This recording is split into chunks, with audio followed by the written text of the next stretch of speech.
नमस्कार मंडळी, कशा आहात सगळेजण? तर आमचा हा जो वीकेंड आहे तो थोडासा स्पेशल होता. आता तो नेमका कशासाठी ते पुढे सांगतोच. पण इकडे बघा चार्वीचा काय उद्योग चालू आहे ते.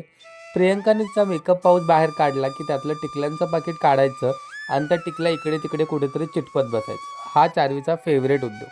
आता बऱ्याच वेळा मुलांनी असे उद्योग केले ना, की आपण आई-वडील म्हणून त्यांच्यावरती रागवतो. पण मला वाटतं अशा छोट्या-मोठ्या गोष्टींसाठी त्यांना रागवणं हे काही सोल्युशन नाही आहे. त्या टिकल्यांच्या पाकीटपेक्षा तिचं जे एक्साइटमेंट आहे ते जास्त महत्त्वाचं वाटतं मला. असो, तर आज आम्ही कुठे आलो होतो, तर माझ्या एका खूप जुन्या फ्रेंडबरोबर आमचा खूप दिवसाचा पेंडिंगचा डिनरचा जो प्लॅन आहे, तो आम्ही आज एक्झिक्यूट केला होता.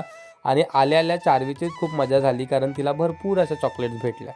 आता डिनरला येणं म्हणजे फक्त बाहेर जाऊन खाणं-पिणं एवढंच नसतं, तर बऱ्याच दिवसाने भेटणं होतं, बऱ्याच दिवसाच्या ज्या पेंडिंग गप्पा असतात, त्या होतात.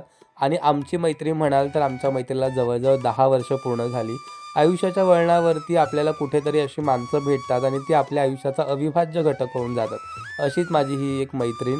बऱ्याच व्लॉगमध्ये तुम्ही तिला पाहिलं असेल आणि आमचं आता जे नातं आहे ना, ते मैत्रीच्या सुद्धा पलीकडे अगदी बहीण-भावा इतकंच घट्ट झालेलं आहे. मस्त डिनर डेट झाली. बाय द वे तुम्ही या वीकेंडला काय केलंत हे कमेंट करून नक्की सांगा. भेटूया नेक्स्ट व्लॉगमध्ये. Bye bye.